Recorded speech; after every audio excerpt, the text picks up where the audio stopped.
And now here again is Bob Edgar. Bob, your compelling message on loving enemies. Yet we live in a culture in which Manichaean messages of us against them, we, they, are the name of the game.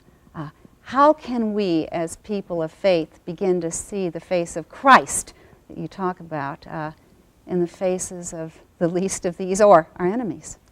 Well, I think Jesus came as an unexpected Messiah, preaching, "Blessed are the peacemakers," and care for both brothers and sisters as well as enemies.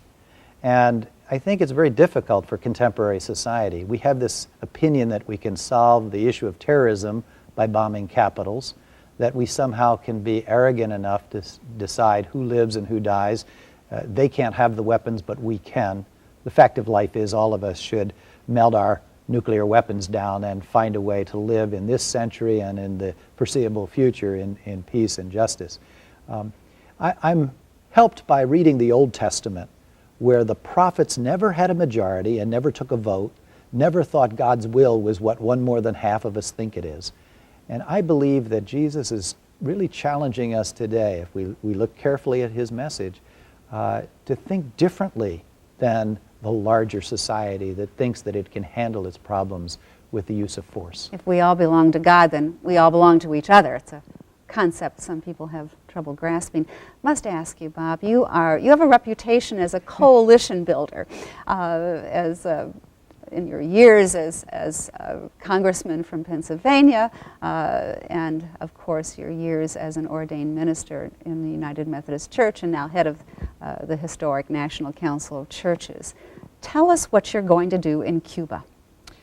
Well, I'm going to spend some time, we've been trying to build relationships with Cuba. As you recall, a few years ago, I, along with Joan Brown Campbell and others at the National Council of Churches, helped to get Elian Gonzalez, the little boy lost at sea, back home.